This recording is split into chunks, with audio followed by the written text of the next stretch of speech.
بسم اللہ الرحمن الرحیم۔ ملا حسین قلی ہمدانی 1880۔ اے بچوں کے ساتھ کھیلنے والے، گناہوں کا سنگین بوجھ اٹھانے والے، اے جاہ طلبی کے کنویں میں اسیر اور مال کے سانپ سے مسموم، اے بحر دنیا کے غریق اور اے اسیر، کیا تم نے سنا یا پڑھا نہیں ہے کہ بے شک دنیا کی زندگی کھیل کود اور سرگرمی ہے؟ اور کیا یہ فرمان نہیں سنا کہ اس عیب و نقص سے پاک حکیم غیب داں حکیم لقمان کا، جنہوں نے اپنے فرزند ارجمند سے فرمایا تھا، میرے بیٹے، دنیا ایک گہرا سمندر ہے جس میں اکثر لوگ غرق ہیں، اور یہ حقیر عرض کرتا ہے کہ بے تحقیق ہم بھی انہی میں سے ایک ہیں۔ اور اگر تم یہ چاہتے ہو کہ اس حکمت کے سمندر کی گہرائی کو سمجھو تو بحر عمیق کے لفظ کی حقیقت میں غور کرو۔ یہ دیکھو کہ غور و فکر کرنے والوں کے لیے کس قدر جواہر حکمت تحفے کے طور پر اس مختصر صندوق میں سمو دیے گئے ہیں۔ اتنا ہی سمجھ لو کہ سمندر میں نہنگ یعنی ویل مچھلی بھی ہوتی ہے، دوسری مچھلیاں بھی ہوتی ہیں، اس میں موجود ان گنت عجیب جانور اور ان کے عجیب و غریب خطرات بھی بے شمار ہیں۔ اس کے ہولناک جزیروں نے کتنے ہی شیروں کا پتا پانی کر دیا، اور اس کے خوفناک پہاڑوں نے کتنے ہی مردوں کو نگل لیا۔ اس سمندر کا میدان اور اس کی بنیاد جہل کی ظلمتوں پر ہے، اور یہ جہل اور یہ جگہ اہل غفلت کے قلوب کی وادیوں پر مشتمل ہے۔ اس کی امیدوں کی موجوں نے کتنی ہی زندگیوں کی کشتیاں برباد کر دی ہیں، اور اس کے ہم و غم کے پہاڑوں نے کشتوں کے پشتے لگا دیے ہیں۔ اس کے گناہوں کے ہلاکت خیز سانپوں نے کتنے ہی لوگوں کو اپنے زہر سے ہلاک کر دیا ہے، مذموم صفات کی ویلوں نے کتنوں کو نگل لیا ہے، اور اس کی محبت کے تلخ و نمکین پانی نے کتنے مردوں کو اندھا اور کتنی آنکھوں کو بے نور کیا ہے۔ جو بھی اس سمندر میں غرق ہوا اس کا انجام نار جہیم پر ہوا، اور وہ عذاب علیم میں باقی رہے گا۔ اس سمندر کے لوگ نسناس یعنی انسان نما بندر ہیں، اور اس میں ان کی سباحت یعنی پیراکی جنون کے دائرے میں ہے۔ اس کا رہزن ابلیس کا لشکر ہے۔ جنگ کے لیے ان کا اسلحہ دھوکہ اور تلبیس یعنی فریب کاری ہے۔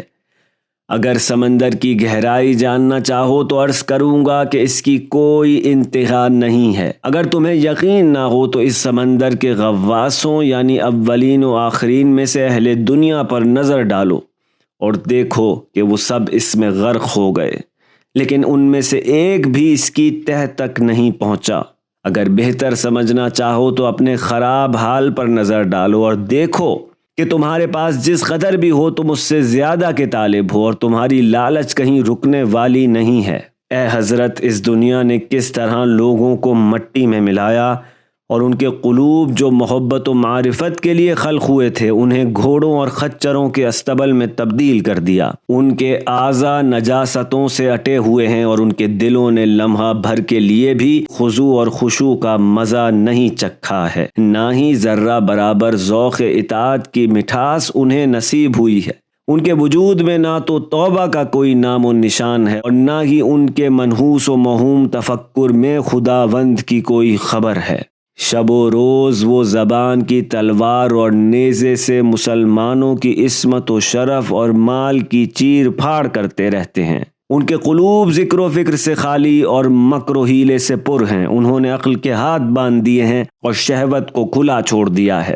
دین کے جگر نے ان ہاتھوں سے کتنے زخم کھائے، اور شرع شریف نے کتنی مصیبتیں اٹھائی ہیں۔ خدائی لباس اتار کر اغیار کا لباس پہن لیا، اسلام کے کھانے پینے کو نصارہ اور دہریوں کے زہر سے بدل ڈالا، شریعت کے وظائف کو متروک اور آداب کفر کو مسلوک یعنی اپنا طے شدہ راستہ قرار دے دیا۔ ان کے علاقوں میں کفر و شرک کا بازار گرم، اور ان کے اسلام کا بازار برباد شدہ ہے۔ وائے ہو اس بدبختی پر! ہمارے وجود کی مملکت میں کفر کا لشکر منصور و مسرور، اور لشکر اسلام مقتول و اسیر ہے۔ نہ ہمیں اپنی عاقبت کی کوئی فکر ہے، اور نہ ہی ہم گزشتہ امتوں کے بارے میں تدبیر الہی سے کوئی عبرت حاصل کرتے ہیں۔ فرعون و قابیل کے قصوں کو مزاح سمجھ لیا ہے۔ وہ زمین جس نے قارون کو کثیر خزانوں کے ساتھ نگل لیا، وہ ہم کج رفتار اور سرگرداں لوگوں کے ساتھ اب بھی موجود ہے۔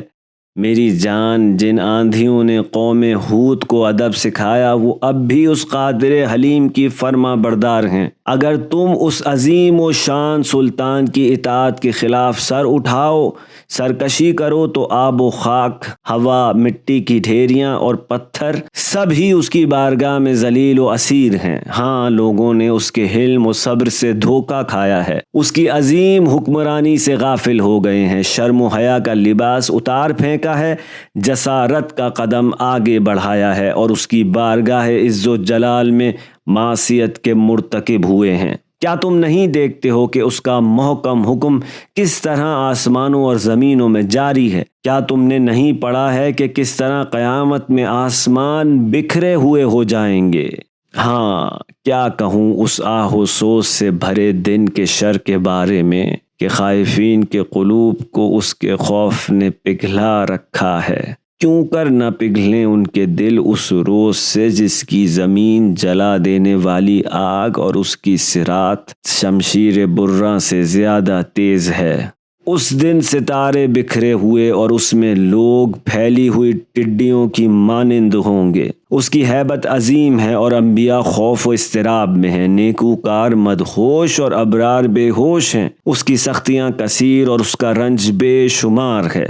سورج بالکل سر پر اور زمین لوہار کی بھٹی کی مانند ہے اور سب کے بدن پسینوں میں غرق، گوشت اور ہڈیاں جھلستی ہوئی جہنم نے انہیں گھیر رکھا ہے اور ان پر فرار کا راستہ بند کر دیا ہے۔ ظالم شرمسار اور عادل اشکبار ہے، نامہ اعمال یمین و یسار سے اڑتے ہوئے لوگ دہشت اور انتظار کی حالت میں، سخت گیری اور شدت کے فرشتے آتے جاتے ہوئے اور عقوبت الہی سرکشوں پر اور شدید عذاب گناہ گاروں پر۔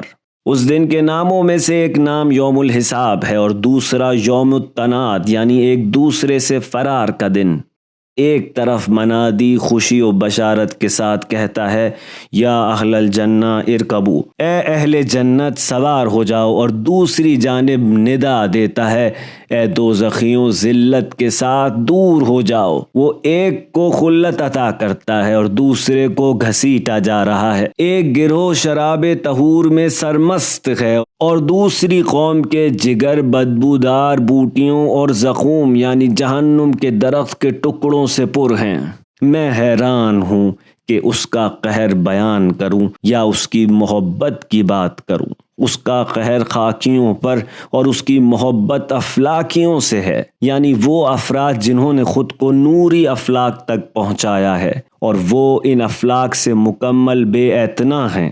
ان کے جسم روح مجرد بن چکے ہیں اور ان کی ارواح عرش رحمان پر ہیں۔ میں قربان جاؤں ان قلوب پر جن میں نور الہی چمک رہا ہے اور ان کے مراتب بے پایاں ہیں۔ انہوں نے خود کو عالم خاکی سے منقطع کر کے عالم انوار سے جوڑ لیا ہے۔ وہ انوار معرفت سے منور اور زیور محبت سے آراستہ ہیں۔ ان کے زہد نے دنیا کو ٹھوکر مار دی ہے اور ان کے توکل نے توحید کے گریبان سے سر نکالا ہے۔ خلق عالم سے بھاگ کھڑے ہوئے اور مقام قرب میں سکون پا لیا ہے۔ ان کی فکر نور، ان کا ذکر نور، ان کا ظاہر و باطن، جسم و جان و خیال و عقل و جنان سب کے سب نور اور نور کے سمندر میں غرق ہیں۔ اب بس، میں ناپاک کہاں اور پاک لوگوں کی مدح اور ان کے اوصاف کا بیان کہاں۔ ہم جیسوں کو تو بس ترک گناہ کی تدبیر میں لگے رہنا چاہیے، اس شرط کے ساتھ کہ ایمان کی بنیاد مستحکم کر لی ہو۔ دنیا نے ہمیں اس طرح فریب دیا اور اندھا اور بہرا کر دیا ہے کہ ایسی نصیحتوں کا ہمارے شقی دلوں پر اب کوئی اثر نہیں ہوتا ہے۔ میں یہی جانتا ہوں کہ مریض کی ذمہ داری یہ ہے کہ وہ طبیب سے رجوع کرے اور اس کی اطاعت کرے، اور اس کا علاج طبیب کے ذمہ ہے۔ نہ مریض مطیع ہے نہ ہی طبیب حاذق ہے، لیکن اگر مریض مطیع ہو تو خداوند اس طبیب تک پہنچا دے گا جو اس کا علاج کر سکے، اور اگر مطیع نہ ہو تو اس کے سامنے خاموش رہنا بہتر ہے۔